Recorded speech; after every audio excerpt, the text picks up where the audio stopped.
الحمدللہ رب العالمین والصلاة والسلام علی سید المرسلین اما بعد فاعوذ باللہ من الشیطان الرجیم بسم اللہ الرحمن الرحیم۔ ہماری کسی بھی ویڈیو میں کوئی بھی ایک لفظ بھی آپ ایسا نہ پائیں گے جو اللہ تعالیٰ کے حکم اور اس کے نبی اکرم صلی اللہ علیہ وآلہ وسلم کی تعلیمات سے ہٹ کر ہو۔ آپ سے گزارش ہے ہماری ویڈیوز کو آگے شیئر کریں، ہو سکتا ہے یہ عمل آپ کی اور ہماری نجات کا سبب بنے، اور ہماری ویڈیوز کو آخر تک دھیان سے سنیں، یقیناً آپ کی زندگی بدل جائے گی۔ بسم اللہ الرحمن الرحیم۔ حضرت ہند بن ابی حالہ کی یہ روایت حضرت سیدنا امام حسن مجتبی رضی اللہ تعالیٰ عنہ سے مروی ہے۔ جو نوجوانان جنت کے 2 سرداروں میں سے پہلے سردار ہیں، آپ فرماتے ہیں، میں نے اپنے ماموں ہند بن ابی حالہ سے رسول اللہ صلی اللہ علیہ وآلہ وسلم کے حلیہ مبارک کے بارے میں استفسار کیا۔ آپ کسی چیز کی حقیقت بیان کرنے میں مہارت رکھتے تھے۔ مجھے یہ توقع تھی کہ وہ حضور صلی اللہ علیہ وآلہ وسلم کے بارے میں ایسی چیزیں بیان کریں گے جن کو میں ہمیشہ یاد رکھوں گا۔ انہوں نے کہا، رسول اللہ صلی اللہ علیہ وآلہ وسلم لوگوں کی نگاہوں میں بڑے جلیل القدر اور عظیم الشان دکھائی دیتے تھے۔ حضور صلی اللہ علیہ وآلہ وسلم کا چہرہ اس طرح چمکتا تھا جس طرح 14ویں رات کا چاند، چوتھے قد والے سے لمبے اور زیادہ طویل قد والے سے کم۔ سر مبارک بڑا تھا، گیسوئے مبارک زیادہ گھنگریالے نہ تھے۔ اگر منہ مبارک الجھ جاتے تو حضور صلی اللہ علیہ وآلہ وسلم مانگ نکال لیتے، ورنہ حضور صلی اللہ علیہ وآلہ وسلم کے گیسو کانوں کی لو سے نیچے نہ جاتے، کانوں کی لو تک آویزہ رہتے۔ چہرے کا رنگ چمکدار تھا، پیشانی مبارک کشادہ تھی، ابرو مبارک باریک بھرے ہوئے لیکن باہم ملے ہوئے نہ تھے۔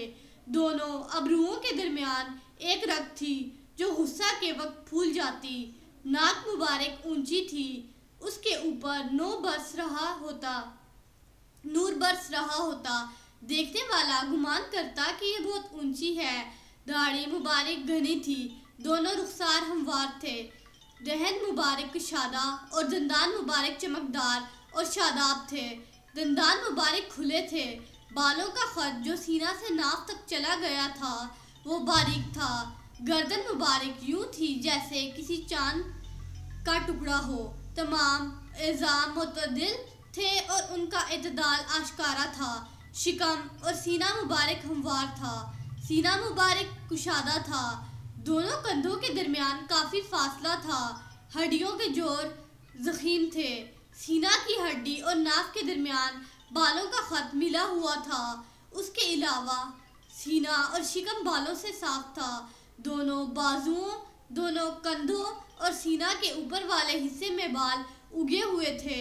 دونوں بازوؤں کی ہڈی لمبی تھی، ہاتھ مبارک کشادہ تھے، دونوں ہتھیلیاں پرگوشت تھی اور دونوں پاؤں بھرے ہوئے تھے۔ تمام اندام ہموار تھے، دونوں پاؤں کا درمیانی حصہ اٹھا ہوا تھا۔ جب قدم اٹھاتے تو قوت سے اٹھاتے رکھتے تو جما کر رکھتے، آہستہ خرام مگر تیز رفتار۔ جب چلتے تو یوں معلوم ہوتا کہ بلندی سے پستی کی طرف تشریف لے جا رہے ہیں۔ جب کسی کی طرف التفات فرماتے تو ہمتاً ملتفت ہوتے، نگاہیں جھکی ہوئی ہوتی، آپ کی نظر زمین کی طرف طویل ہوتی، بانسبت آسمان کی طرف آپ کی نگاہ کے آپ کا دیکھنا گہرا مشاہدہ ہوا کرتا تھا۔ آپ حسن تدبیر سے اپنے صحابہ کو شاہراہ ہدایت پر چلاتے، جس سے ملاقات فرماتے اسے پہلے خود سلام دیتے۔ سفر ہجرت میں حضور صلی اللہ علیہ وآلہ وسلم مکہ سے سکونت ترک کر کے یثرب کے باخفتہ کو جگانے کے لیے اور اس غیر معروف بستی کو شہرت و بقائے دوام بخشنے کے لیے صحرائی علاقہ کو عبور کر رہے ہیں۔ حضرت ابو بکر اور آپ کے غلام عامر بن فہیرہ کو ہمکابی کا شرف حاصل ہے۔ ایک بدو عورت کے خیمہ کے پاس سے گزر ہوا، جس کا نام معبد ہے۔ ان اجنبی راہیوں نے اس عورت کو کہا، اگر تمہارے پاس کچھ دودھ یا گوشت ہو تو وہ اسے قیمتاً خریدنے کے لیے تیار ہے۔ معبد نے کہا، اگر میرے پاس کھانے کی کوئی چیز ہوتی تو میں باسد مسرت تمہاری میزبانی کی سعادت حاصل کرتی۔ ہمیں تو قحط سالی نے دانے دانے کا محتاج بنا دیا ہے۔ حضور صلی اللہ علیہ وآلہ وسلم نے اس کے خیمہ کے ایک گوشہ میں ایک بکری دیکھی۔ حضور صلی اللہ علیہ وآلہ وسلم نے پوچھا، اے معبد، یہ بکری کیسی ہے؟ اس نے کہا، ضعف اور کمزوری کی وجہ سے چلنے سے قاصر ہے، اس لیے ریوڑ کے ساتھ چرنے کے لیے نہیں جا سکی اور یہیں کھڑی رہ گئی۔ حضور صلی اللہ علیہ وآلہ وسلم نے فرمایا، اجازت دو تو ہم اس کا دودھ دھو لیں۔ معبد نے کہا، اگر اس میں کچھ دودھ ہے تو باسد شوق دھو لیجئے۔ بکری کو حضور صلی اللہ علیہ وآلہ وسلم کے پاس لایا گیا۔ حضور صلی اللہ علیہ وآلہ وسلم نے اس کے تھنوں پر ہاتھ پھیرا اور اللہ تعالیٰ کا نام لے کر اس کو دھونا شروع کیا۔ اس خشک کھیری والی بکری سے اتنا دودھ نکلا کہ سب نے خوب سیر ہو کر پیا۔ حضور صلی اللہ علیہ وآلہ وسلم نے دوبارہ اسے دھوہا تو معبد کے گھر کے سارے برتن لبالب بھر گئے۔ جب اس کا خاوند دن بھر کے کام کاج سے فارغ ہو کر شام کو واپس آیا تو خیمہ میں ہر برتن دودھ سے بھرا ہوا دیکھ کر حیران رہ گیا اور پوچھنے لگا، اے معبد، یہ دودھ کی نہر کہاں سے بہہ نکلی؟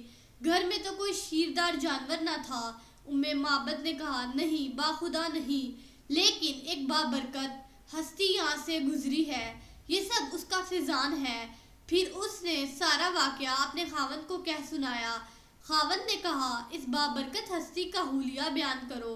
اللہ کی قسم، مجھے تو یہ وہی شخص معلوم ہوتا ہے جس کی تلاش اور تعاقب میں قریش چارسو اپنے گھوڑے سرپٹ دوڑا رہے ہیں۔ اس وقت معبد نے اس نورانی پیکر صلی اللہ علیہ وآلہ وسلم کی جو دلکش تصویر یوں بیان کی۔ معبد کہنے لگی، میں نے ایک ایسا مرد دیکھا جس کا حسن نمایاں تھا، جس کی ساخت بڑی خوبصورت اور چہرہ ملی تھا۔ نہ رنگت کی زیادہ سفیدی اس کو معیوب بنا رہی تھی اور نہ گردن اور سر کا پتلا ہونا اس میں نقص پیدا کر رہا تھا۔ بڑا حسین، بہت خوبرو، آنکھیں سیاہ اور بڑی تھی، پلکیں لمبی تھیں، ان کی آواز گونجدار تھی، سیاہ چشم سرمگین، دونوں ابرو باریک اور ملے ہوئے، گردن چمکدار تھی، ریش مبارک گھنی تھی۔ جب وہ خاموش ہوتے تو پروکار ہوتے، جب گفتگو فرماتے تو چہرہ پر نور اور بارونق ہوتا۔ شیریں گفتار، گفتگو واضح ہوتی، گفتگو گویا موتیوں کی لڑی ہے جس سے موتی جھڑ رہے ہوتے۔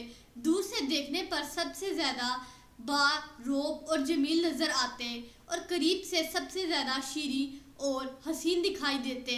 قد درمیانہ تھا، نہ اتنا طویل نہ اتنا پست۔ آپ دو شاخوں کے درمیان ایک شاخ کی مانند تھے جو سب سے سرسبز و شاداب اور قد آور ہو۔ ان کے ایسے ساتھی تھے جو ان کے گرد حلقہ بنائے ہوئے تھے، اگر آپ انہیں کچھ کہتے تو فوراً اس کی تعمیل کرتے، اگر آپ انہیں حکم دیتے تو وہ فوراً اس کو بجا لاتے۔ سب کے مخدوم، سب کے محترم، نہ وہ ترش رو تھے، نہ ان کے فرمان کی مخالفت کی جاتی تھی۔ نبی کریم صلی اللہ علیہ وآلہ وسلم کے خداداد حسن و جمال کے بارے میں 2 4 یا 10 20 کی یہ رائے نہ تھی، بلکہ ہر وہ شخص جس کو قدرت نے ذوق سلیم کی نعمت سے نوازا ہوتا وہ حسن مصطفی صلی اللہ علیہ وآلہ وسلم کی دل ربائیوں سے اسی طرح مسحور ہو جایا کرتا اور ہر ایک کی زبان سے باسختہ یہی نکلتا، یعنی سر مبارک سے لے کر قدم ناز تک جہاں بھی نگاہ پڑتی ہے ہر عضو کا باغپن یہی کہتا ہے کہ صرف مجھے ہی دیکھتے رہو اور صرف میری ہی رعنائیوں میں ہی کھوئے رہو۔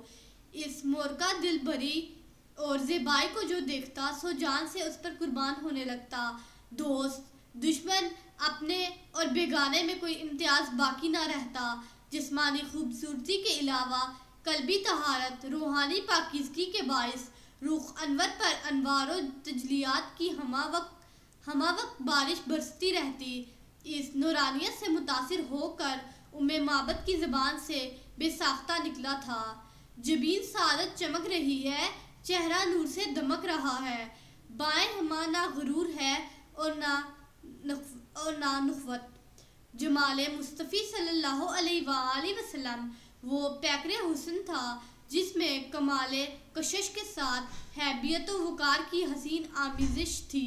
نہ فرط جلال سے آنکھیں اٹھ سکتی تھی، نہ کشش جمال کے باعث دل کو یارائے صبر و وقار تھا۔ اسے دیکھ کر کہنا پڑتا تھا: تبارک اللہ احسن الخالقین۔ بسم اللہ الرحمن الرحیم۔ صلی اللہ علی حبیبہ سیدنا محمد وآلہ وصحبہ وسلم۔ اس درود پاک کے بے شمار فوائد ہیں۔ اس درود پاک کو کثرت سے پڑھنے والے کو دین و دنیا میں کسی چیز کی کمی نہیں رہتی۔ سکون قلب کی دولت سے مالا مال ہو جاتا ہے، دشمن دوست بن جاتا ہے۔ اگر کوئی چاہے دل کی کدورت، کینہ، دل کا میل، بغض، حسد اور اخلاق رذیلہ دور ہو جائیں تو اس درود پاک کو کثرت سے پڑھیں۔ This درود has numerous benefits. There is no lack of anything in the religion and a word for reciters. Peace becomes rich with the wealth of the heart, and enemy becomes a friend. If anyone wants the darkness of heart, malice, anger, jealousy, dirt of heart, and ethical behavior get away, so recite this durood frequently. سیرت النبی صلی اللہ علیہ وآلہ وسلم کا یہ سلسلہ جاری رہے گا۔ حضرت محمد خاتم النبیین صلی اللہ علیہ وآلہ وسلم کی حیات طیبہ کا ہر ایک پہلو بیان کیا جائے گا۔ آپ سے گزارش ہے ہماری اور اپنی بھلائی کے لیے ہماری ویڈیوز کو دیکھتے رہیے۔ اگر آپ کو ہماری یہ آج کی ویڈیو پسند آئی ہے تو اس کو لائک کریں اور ہمارے چینل کو سبسکرائب کریں۔ اللہ تعالی ہمارا اور آپ کا حامی و ناصر ہو۔ شکریہ۔